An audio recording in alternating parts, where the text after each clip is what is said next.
Dan saya mikir gini, Tuhan, ini anak saya kalau bisa Tuhan janganlah Tuhan gitu. Saya nego, Tuhan jangan, kasihanilah anak saya masih kecil, masih butuh papanya gitu ya. Dan saya juga masih butuh suami saya gitu. Soalnya kenapa? Saya singkat cerita, saya ini seorang ibu rumah tangga. Saya tuh tidak punya keahlian apa-apa. Saya tidak punya keahlian apa-apa. Saya juga tidak bisa masak. Saya tidak bisa pintar apa-apa. Saya tidak punya skill apa-apa. Dan saya itu hidup saya tergantung sepenuhnya sama suami saya, gitu ya.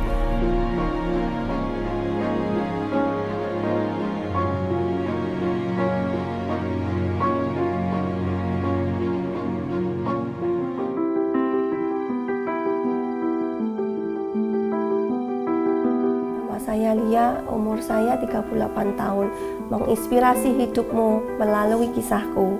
Berawal dari tahun 2007, saya berkenalan dengan calon suami saya yang bernama Ari.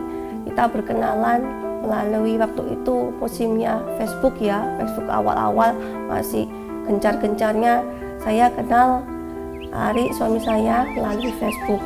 Kebetulan teman saya dulu waktu teman sekerja dulu itu teman saya bagian akunting. Kok ya namanya dunia itu sempit ya, dia tuh saya kenalin sama Ari gitu. Kemudian dia jawab gini, teman saya, oh iya ini Ari toh, lo ini kan teman sekampusku, lah pacarku ini satu geng sama ini lo kenalanmu, lo kok ya kenal gitu ya. Puji Tuhan. Singkat cerita, kemudian si Ari ini ngajak saya kenalan, kemudian dia berkunjung ke kos saya. Singkat cerita, di situ kita berkenalan. Pada waktu awal kenalan, saya masih ingat itu, waktu awal kenalan kita waktu itu ke suatu mall di Surabaya. Dia pertama kesan yang saya dapat itu memang dia tuh orangnya murah senyum. Suami saya ini murah senyum, orangnya baik, ramah gitu. Tapi yang saya nggak sukanya dia tuh orangnya cuek. Jadi pada waktu itu kita naik ke sebuah mall, saya masih ingat kita tuh naik sepeda motor. Nah waktu naik sepeda motor setelah parkir itu kan kita mau ke sebuah mall itu kan kita harus nyebrang dulu. Nah di situ saya terus terang aja saya itu paling takutnya mau nyebrang. Di situ dia nggak diseberangin, dia jalan ngicir di depan saya jalan di belakangnya. Ya Tuhan, saya bilang, ya Tuhan kenapa ya kok orang ini kok kayak gini gitu. Tapi sekali lagi Roh Kudus berkata dalam hati saya, ini calon suamimu. Pada waktu dia juga punya kelebihan uang waktu itu, saya masih ingat. Dia juga waktu itu handphone saya itu kan jadul. Saya masih ingat itu. Pada waktu handphoneku jadul, dia bilang gini, saya masih ingat. Waktu itu zamannya ada merek tertentu yang waktu itu masih booming ya. Dia bilang, kamu mau nggak? Dia waktu pacaran manggil yang gitu ya, sampai menikah juga manggil yang. Kamu mau nggak yang ini aku belikan handphone. Loh, kamu uangmu ada, aku bilang gitu. Uangmu ada Kak, nanti uangmu habis. Saya pun juga nggak enak kan sama orang tuamu, nanti dipikir aku yang istilahnya ngabisin uangmu. Nggak usah, uangmu kamu tabung aja, aku bilang gitu. Enggak, aku ada uangnya, aku ada. Kamu mau tak aku belikan handphone gitu. Oke, singkat cerita aku dibelikan handphone baru sama dia. Oke. Nah singkat cerita kami married tahun 2013 ya. Kami pacaran juga. Saya pacaran sama suami saya itu lama juga, 6 tahun. Jadi saya benar-benar mengerti sifatnya gimana. Jadi waktu married itu saya benar-benar puji Tuhan saya dikasih seorang suami yang benar-benar tanggung jawab, yang sabar. Dia benar-benar orang yang supel, maksudnya orang yang nggak pelit ilmu. Banyak teman-temannya juga yang bilang seperti itu. Walaupun maaf ya dia bisa dibilang dari keluarga kecukupan, tapi dia orangnya tidak sombong sama sekali. Dia mau merangkul semua orang, termasuk ya orang-orang maksudnya di pinggir jalan. Kalau misalnya kita kan orang sombong atau enggak kan bisa tahu gitu dari pribadinya dia. Kalau dia tuh tidak gitu. Itu yang saya suka dari dia gitu. Dia orang yang murah senyum gitu. Nah singkat cerita, waktu selama kita married itu saya hampir tidak pernah itu namanya bertengkar. Bisa bertengkar itu bisa dihitung dengan jari. Sama sekali kita tidak pernah bertengkar. Ya itu tadi karena memang komitmen kita dari awal pacaran itu ya ini saya dan ini kamu gitu. Kita tidak ada yang ditutupi sifatnya, ini kejelekanku, ini kebaikanku gitu. Jadi kalau kamu bisa nerima ya sudah, monggo, kalau enggak ya sudah. Tapi kebetulan kita sama-sama klop ya, sama-sama klik sifatnya, kita sama-sama hobi traveling juga, kita sama-sama ya sudah. Tapi kemudian singkat cerita, setelah 2 tahun kita married, kita dikaruniai seorang anak. Nah, waktu dikaruniai seorang anak ini, saya bilang itu juga suatu mukjizat gitu ya. Ini suatu anak perjanjian. Karena apa? Saya masih ingat pada waktu itu rumah saya masih di Wates ya, belum pindah ke Kediri. Saya masih ingat itu. Waktu itu saya selalu tumpang tangan ke suami saya selalu tumpang tangan ke perut saya gitu. Tuhan berkati, sucikan, kuduskan gitu ya, supaya saya itu dapat bisa apa ya, dapat seorang bayi gitu. Saya kepingin ya Tuhan merasakan gimana sih rasanya seorang ibu pada waktu itu. Tiba-tiba Roh Kudus bilang begini sama saya, "Nak, pada saat ulang tahun pernikahanmu tepat yang kedua tahun, di situ kamu akan menerima kado pernikahan dariku, yaitu kamu akan hamil gitu." Dan saya puji Tuhan, saya amini. Dan waktu itu saya juga cerita sama suami saya, saya cerita gini, saya dapat suara Roh Kudus bahwa 2 tahun, tepat 2 tahun kita tuh punya aku hamil gitu. Dan singkat cerita pada waktu itu bulan Oktober, suami saya itu kan dapat member suatu hotel gitu ya. Singkat cerita suami saya tuh ditelepon, ini ada acara di Nusa Dua. Waktu itu Nusa Dua ada acara, kamu mau nggak datang? Waktu itu November, saya masih ingat tanggal 3 kurang lebih. Oke, suami saya mau ikut. Akhirnya kita tuh coba sekali itu kita naik mobil sendiri gitu. Tapi sebelumnya itu kita kan biasanya kalau ke Bali tuh suami saya tuh terus terang suka naik bis gitu. Dia tuh suka tour naik bis. Dia nggak mau naik plane, naik apa, dia nggak mau. Dia sukanya naik bis gitu. Jadi sebelum kita married itu, kita sudah beberapa kali itu kita ikut tuh naik bis gitu. Dia tuh suka traveling seperti itu. Nah, singkat cerita, pada waktu di Bali itu saya nggak sadar saya tuh hamil. Pada waktu itu saya tahunya gini, kenapa saya waktu di Bali itu kok gampang laparan gitu ya. Kemudian celana yang saya bawa itu biasanya cukup. Ini kok nggak cukup ya? Saya pakai ini kok sesek ya, Bu ya? Ini kok sesek. Nah, koko saya ini hari ini suami saya bilang gini, kamu tuh terlalu banyak ngemil. Kamu tahu di Bali kamu tuh makan yang ngemil lah. Mungkin kamu gendut ya. Nah, akhirnya singkat cerita kita pulang dari Bali itu. Kemudian waktu itu saya dapat kenalan, waktu itu memang dapat kenalan tukang pijat yang terkenal waktu itu, dan ada saudara kenalan gitu ya. Dia orangnya dari Lumajang, sempat dibawa ke Surabaya. Padahal waktu itu orangnya ini sangat terkenal, jadi sebetulnya dia nggak mau, tapi karena berhubung kenal sama saudara sama mama juga, akhirnya dia mau ke Surabaya waktu itu, ke rumah saudaranya sepupunya Ari ini. Waktu itu dia bilang gini, saya sempat kaget waktu itu, "Loh, nih kamu ini sudah ngisi."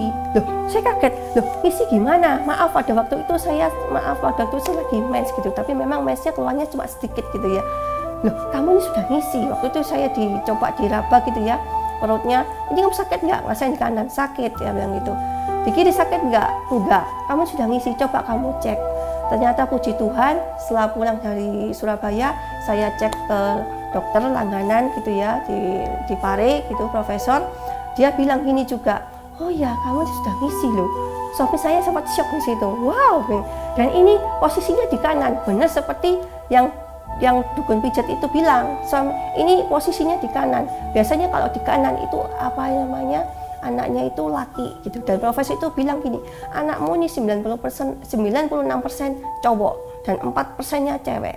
Selang berapa saya lama hamil, waktu itu 7 bulan kalau nggak salah, Roh Kudus berkata begini pada saya, "Kalau kamu dikasih anak cuma 1, kamu mau apa?" Di situ saya sempat cepat meletuk, saya pengen anak cowok gitu. Saya pengen anak cowok. Soalnya mertua saya kan juga pasti kepengen anak cowok. Saya pengen punya anak cowok aja gitu.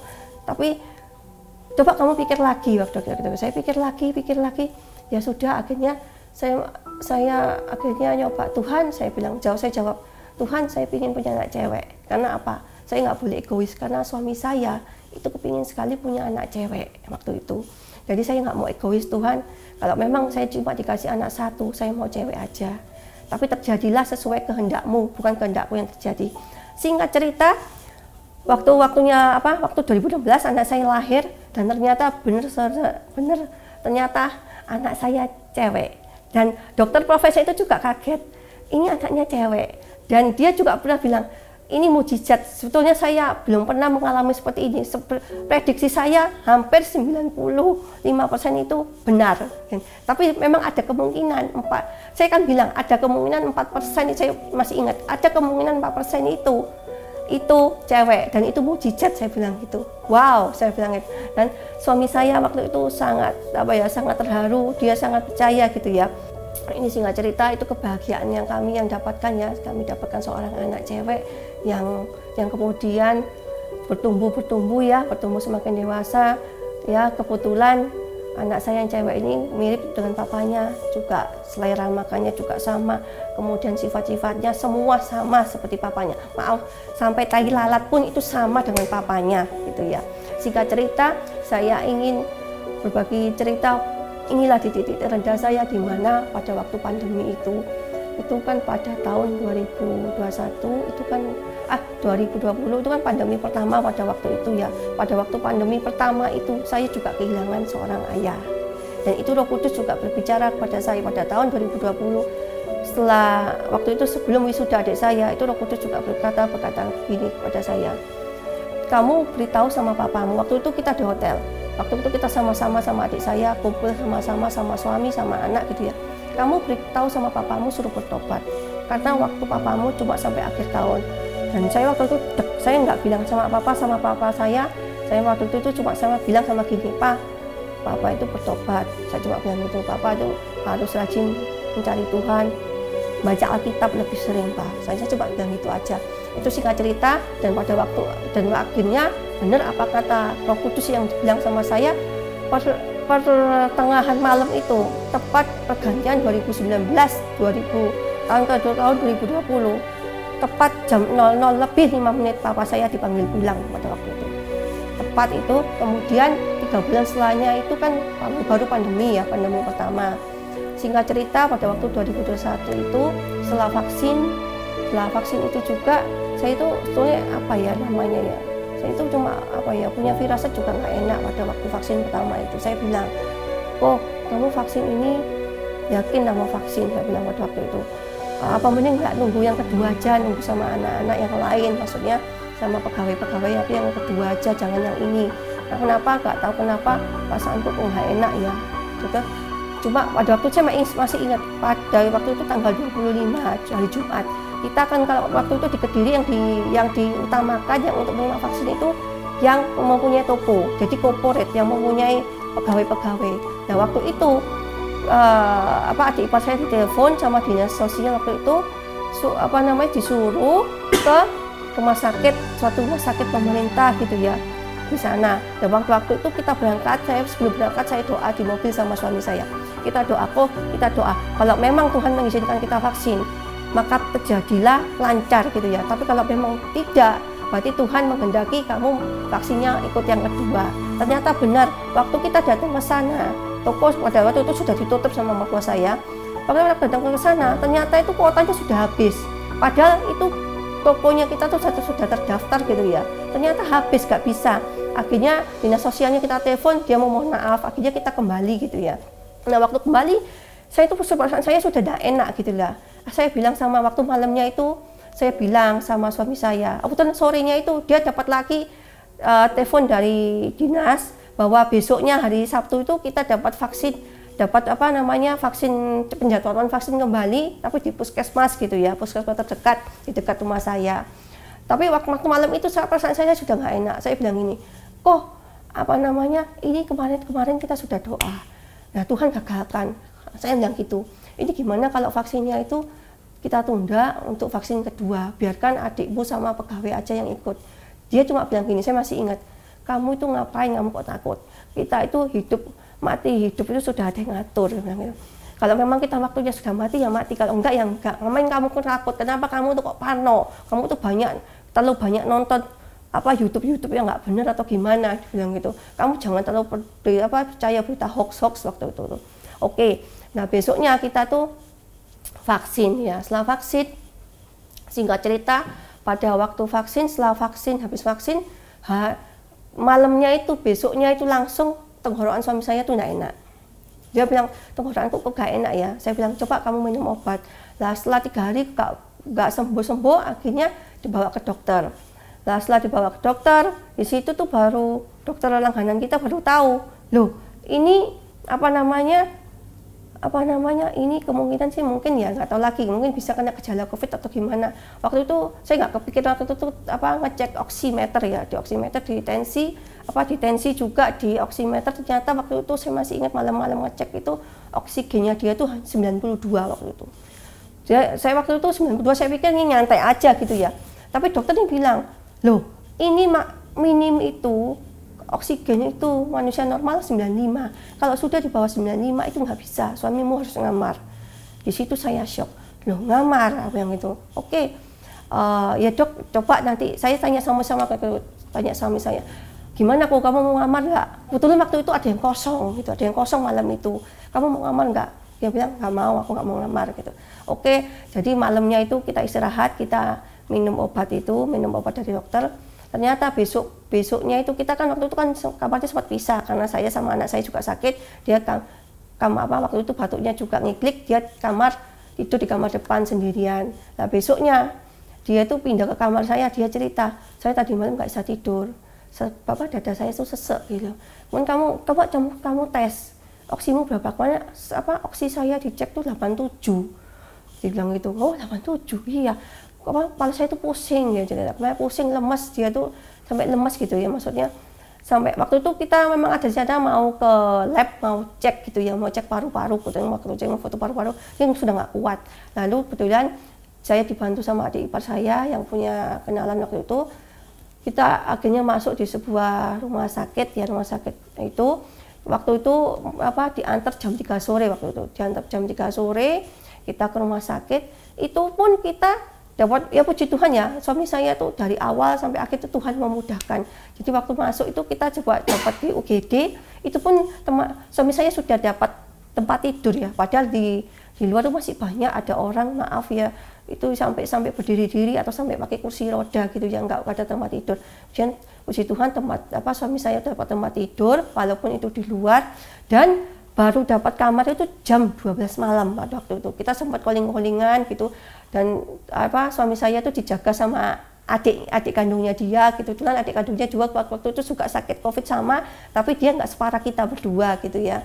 Jadi singkat cerita, jam 12 malam itu suami saya bisa masuk kamar gitu, dapat kamar, puji Tuhan, dapat kamar di situ, ditangani gitu ya. Sempat pada waktu 2 hari pertama itu saya sempat callingan, video call juga sama anak saya. Di situ saya sudah punya feeling nggak enak, jadi saya sempat ngerekam gitu ya, setelah 3 hari suami saya itu ngamar gitu ya.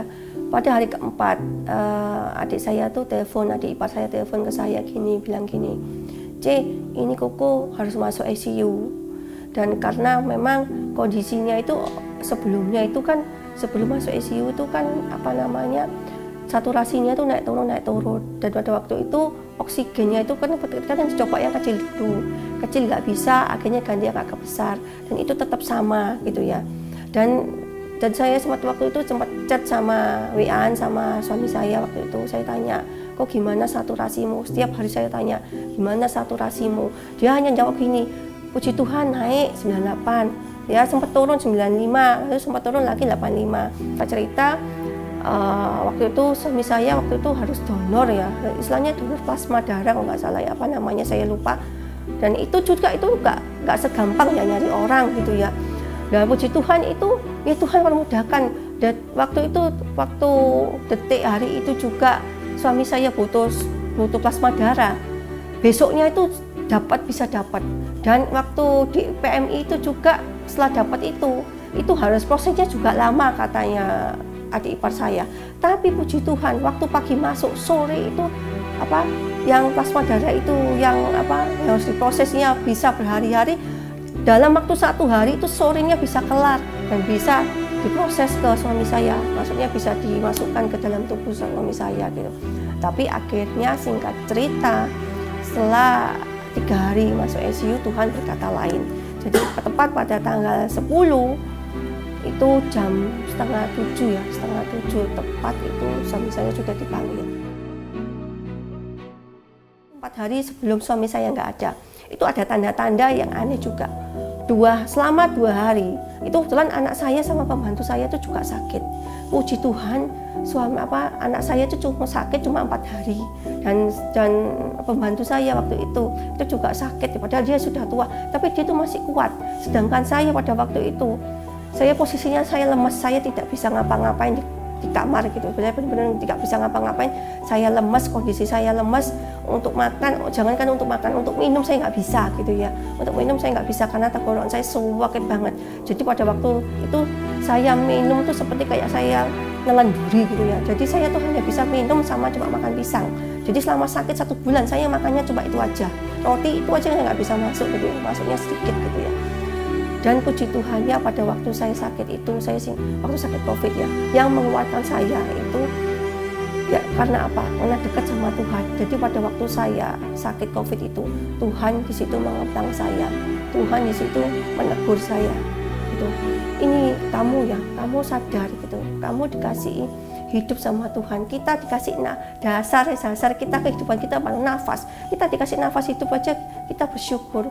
Nah, kadang-kadang kita manusia, maaf ya, kadang-kadang kita kan bingung ya, misalnya kita mau kemana, bingung mau ganti pakai baju apa, mau pakai tas apa, semua itu pada saat kita sakit, ibarat kita tuh istilahnya di ambang pintu kematian, saya bilang gitu ya. Itu kita sudah tidak memikirkan ya Tuhan, semua apa benar ya, apa firman Tuhan katakan gitu. Apa yang kita dapatkan semua itu sia-sia, tidak ada yang di hadapan Tuhan. Maksudnya tidak ada apa yang selama ini kita kumpulkan itu hanya sebuah sampah. Benar seperti kata Paulus bilang, semua itu sampah di hadapan Tuhan, tidak ada yang berguna gitu ya, hanya semua ada sampah.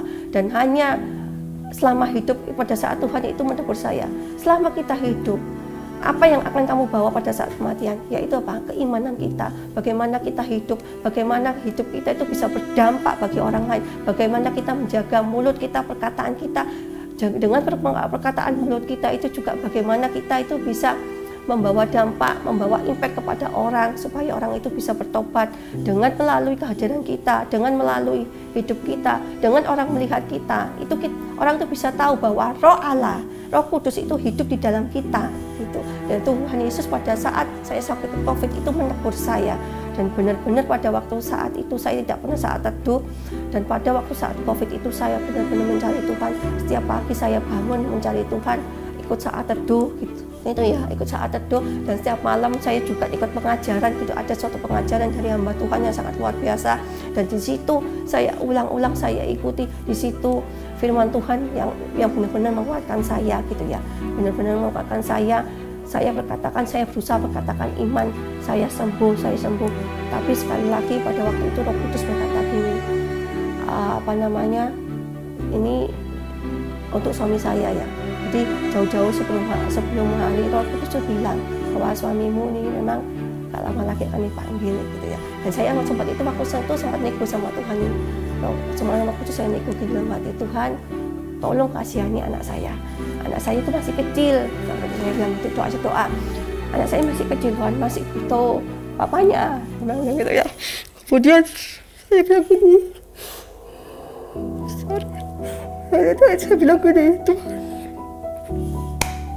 Saya bilang gini, Tuhan, terjadilah padamu sesuai kehendak-Mu yang terjadi atas hidupku, bukan kehendak-Mu yang terjadi.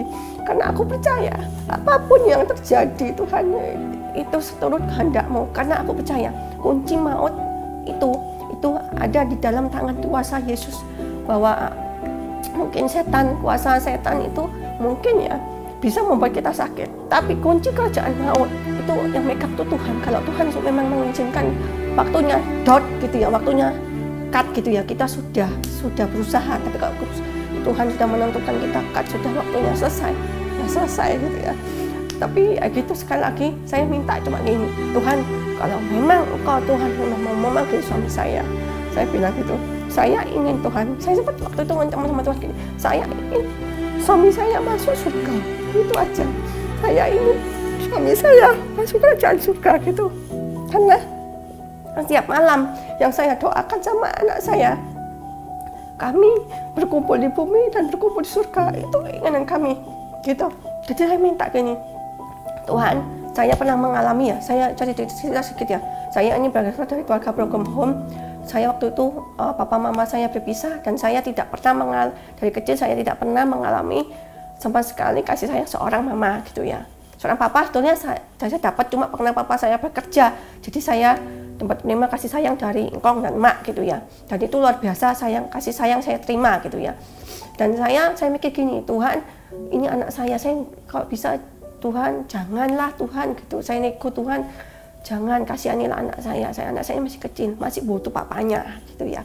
Dan saya juga masih butuh suami saya gitu ya. Soalnya kenapa? Saya singkat cerita, saya ini seorang ibu rumah tangga. Saya itu tidak punya keahlian apa-apa. Saya tidak punya keahlian apa-apa. Saya juga tidak bisa masak. Saya tidak bisa pintar apa-apa. Saya tidak punya skill apa-apa. Dan hidup saya tergantung sepenuhnya sama suami saya gitu ya. Dan singkat cerita pada waktu itu ini waktu sebelum suami saya itu berangkat, waktu itu minggu sebelum suami saya itu berangkat ke rumah sakit, Roh Kudus itu berkata gini dalam hati saya, peluk suamimu untuk terakhir kali. Saya peluk gitu ya dari belakang ya, saya masih ingat. Kemudian waktu itu Roh Kudus bilang gini, minyai kamu, oleskan minyak pengurapan suamimu. Saya tahu, masuk Roh Kudus, saya tahu di situ, saya tahu, wah, pengurapan minyak itu artinya apa? Waktu itu saya berpikirnya gini, sebelum Tuhan Yesus meninggal, Tuhan Yesus diurapikan oleh Maria Magdalena dengan minyak waktu itu, minyak narwastu. Saya bilang gitu, Tuhan, pada waktu itu tidak saya lakukan, saya tidak nurut atau Tuhan, saya nggak mau, saya tahu artinya ini apa, saya nggak mau, saya nggak siap gitu ya. Singkat cerita, dari perjalanan waktu masuk rumah sakit itu, saya semakin mendekatkan diri kepada Tuhan. Tuhan membentuk karakter saya dari situ ya. Tuhan memberikan damai sejahtera, Tuhan memberikan kekuatan juga ya. Jadi sebelum suami saya meninggal, itu kurang lebih berapa hari, 4 hari sebelum suami saya meninggal kalau nggak salah, 2 hari itu anak saya itu tidak bisa tidur sama sekali. Saya nggak tahu kenapa. Jadi 2 hari 2 malam tuh anak saya itu tidak bisa tidur. Jadi dia tuh maaf ya, posisi tuh melek seperti orang itu nggak ngantuk, nggak ngerasain ngantuk sama sekali, tidak merasakan ngantuk sama sekali gitu ya. Saya di situ sempat saya tuh merasa, oh ya Tuhan, ya sudah ini tandamu, ini tandamu Tuhan. Kalau memang, tapi nggak tahu di situ saya bisa kuat gitu. Sekali lagi, kalau bukan Roh Kudus yang bekerja terhadap anak saya, terhadap keluarga kami, saya tidak bisa berjalan sejauh ini sama Tuhan. Dan saya bilang, Tuhan, pada waktu itu saya bilang, Tuhan, kalau memang Tuhan sudah waktunya suami saya memang sudah waktunya sampai umur 40 ya, waktu itu mau 41, waktu 40. Saya terima Tuhan, saya ikhlas, saya sudah mengikhlaskan, tapi saya minta Tuhan sesuai janjimu. Saya minta suami saya masuk kerajaan surga. Dan singkat cerita ya, jadi singkat cerita, pada waktu suami saya itu sudah nggak ada itu, saya nggak tahu kenapa ya, saya tuh bisa kuat gitu loh. Sampai yang lihat teman saya itu ya, banyak yang lihat, bukan satu orang, banyak yang lihat bilang gini, dia, kamu nih kok kuat ya, kamu nih kok strong ya, kamu suamimu nggak ada, kamu kok bisa kuat ya, kok maaf ya, biasanya kalau orang suami nggak ada tuh, maaf ya, biasanya kayak lebay atau apa, berbola yang sampai semaput, sampai saya tuh bisa tenang, seolah-olah saya tuh tidak merasakan apa-apa. Padahal karena apa? Saya tahu Roh Kudus itu telah menempa hati saya lewat itu. Jadi waktu proses rumah sakit itu hati saya berkecamuk gak karuannya, karena ya itu tadi. Jadi setelah suami saya nggak ada, saya sudah punya tameng gitu, karena Roh Kudus sebenarnya sudah bilang memang waktunya suamimu tuh sudah lewat gitu, umurnya sampai segitu. Dan waktu itu saya bisa menerima. Dan ini kesaksian saya pada waktu suami saya nggak ada, siangnya saya membuat story gini, saya masih ingat itu, saya membuat story gini di Instagram saya. Tuhan, terima kasih, apapun yang terjadi dalam hidupku, saya perkatakan tetap Tuhan Yesus itu baik. Itu di Instastory saya Saya katakan di situ ada buktinya. Dan saya berkatakan, Tuhan, apapun yang terjadi dalam hidupku, saya berkatakan Tuhan Yesus itu baik. Dan setiap rancangan Tuhan itu adalah rancangan yang indah buat kita semua. Dan saya percaya Tuhan tidak pernah menaruh beban di pundak yang salah. Seperti firman Tuhan tidak akan menaruh suatu masalah, suatu proses hidup yang melebihi kekuatan kita. Dan itu yang saya amini ya, dan itu yang saya saya gumuli ya, dan saya percaya, karena kalau bukan karena firman Tuhan, kalau bukan karena hadirat Tuhan, kuasa Roh Kudus, saya tidak bisa kuat. Dan pada waktu itu setelah suami saya tidak ada, singkat cerita, barang-barangnya kan dikembalikan lagi ke rumah. Saya disimpan situ, waktu itu tidak bilang sama anak saya. Di situ anak saya tuh merasa gelisah, tanya terus sama papa saya. Dan papa di mana? Papa di mana? Ya namanya kecil ya, papa di mana? Apalagi anak saya tuh dekat sama papanya. Oh ya, saya cerita ya. Suami saya ini termasuk seorang yang family man ya. Dia tuh termasuk seorang ayah yang baik bagi anaknya. Saya merasa bersyukur, puji Tuhan, waktu anak saya masih kecil ya. Jadi anak saya tuh mengalami ada memori tersendiri dari papanya gitu. Jadi memang kita tuh punya punya standar, jadi gini sesibuk-sibuknya kita setiap 1 bulan sekali kita akan melakukan healing gitu ya. Entah healing itu ke luar kota atau kemana, pokoknya itu keluar kota yang untuk menghibur gitu ya, untuk menyenangkan anak. Jadi di situ saya merasa terberkati ya. Jadi anak saya itu ada memori-memori tersendiri yang sampai sekarang dia itu masih ingat gitu ya, memori tersendiri. Dan saya puji Tuhan punya seorang suami yang dia itu seorang family man yang sayang sama keluarga, yang tidak gila kerja gitu ya. Maksudnya tidak terlalu gila kerja gitu, walaupun dia kerja dari pagi sampai pulang sampai jam 6, setengah 7 sampai rumah, tapi dia tuh walaupun capek-capek dia tuh masih ada waktu buat anaknya gitu ya. Nah, singkat cerita, setelah barang-barangnya itu datang, anak saya juga sempat ngomong, "Rumah, ini barangnya papa, kenapa kok dibawa pulang?" Saya sempat waktu itu sempat bohong sih sama anak saya. Saya bilang gini, "Oh iya, karena papa itu kan masuk ICU, jadi barang-barangnya nggak boleh di sana, jadi harus bawa pulang." Dan anehnya, waktu hari itu penguburannya, jadi waktu barang kembali itu kan mau dikubur langsung kan ya. Waktu dikubur langsung, itu anehnya paginya itu saya heran, anak saya itu bisa nyiapin makanan. Jadi makanan itu ditaruh kresek. Yang itu yang tahu bantu saya. Dimasukin kresek, di situ ditulis, "Pak, ini hadiah buat Michelle dari papa. Semoga cepat sembuh ya." Kata-katanya seperti saya masih ingat. Lalu dimasukin situ. Ternyata Tuhan kan berkehendak lain. Waktu tanggal 10, waktu anak saya mau ngasihkan itu, ternyata Tuhan panggil pulang kan waktu itu. Tuhan panggil pulang. Akhirnya makanan itu sama pendeta suami saya itu dibacain surat dari anak saya gitu ya, dibacain. Saya masih ingat kata-katanya waktu itu. Pendeta bilang, "Pak, ini hadiah dari Misa, semoga cepat sembuh ya." Tapi pendetanya bilang, "Papamu sudah sembuh, sekarang papamu ada di surga, tidak merasakan kesakitan lagi," gitu ya. Saya puji Tuhan gitu ya, puji Tuhan.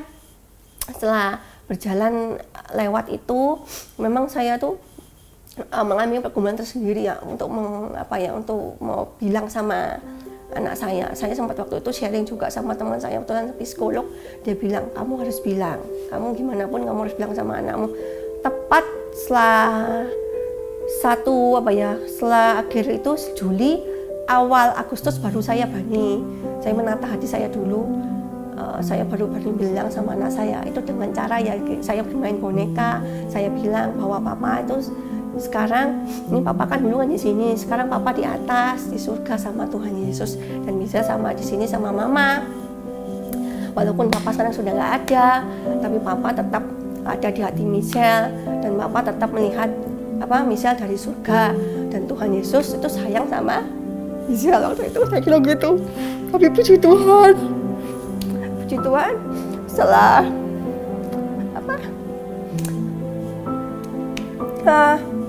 saya ngomong seperti itu, puji Tuhan, anak saya itu tidak pernah tanya-tanya lagi tentang papanya. Dan apa yang saya takutkan, apa yang saya pikirkan itu tidak.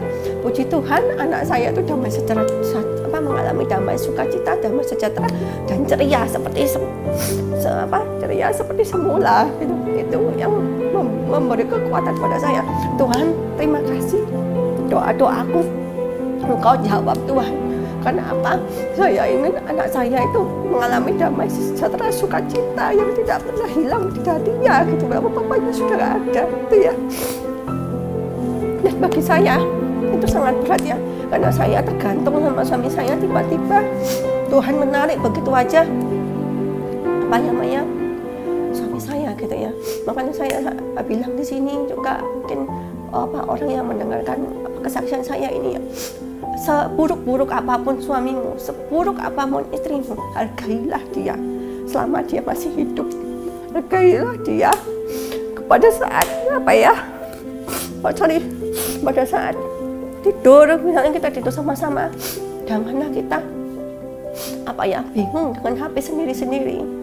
Luangkan waktu bersama anak, bersama suamimu, bersama istrimu. Karena apa? Karena kita tidak tahu pada saat kita dipanggil, tiba-tiba yang biasanya kita sama-sama gitu ya, tiba-tiba hilang gitu aja, kan aneh kan gitu.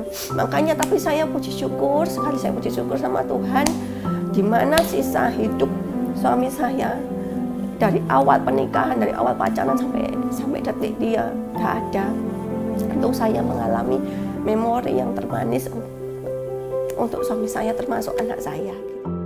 Saya dan Michelle bisa survive sampai detik ini, sampai hari ini, semua karena penyertaan Tuhan, semua karena pertolongan Tuhan, semua karena kasih karunia Tuhan. Dan kami percaya masa depan kami sungguh ada, masa depan kami indah bersama Tuhan. Menginspirasi hidupmu melalui kisahku.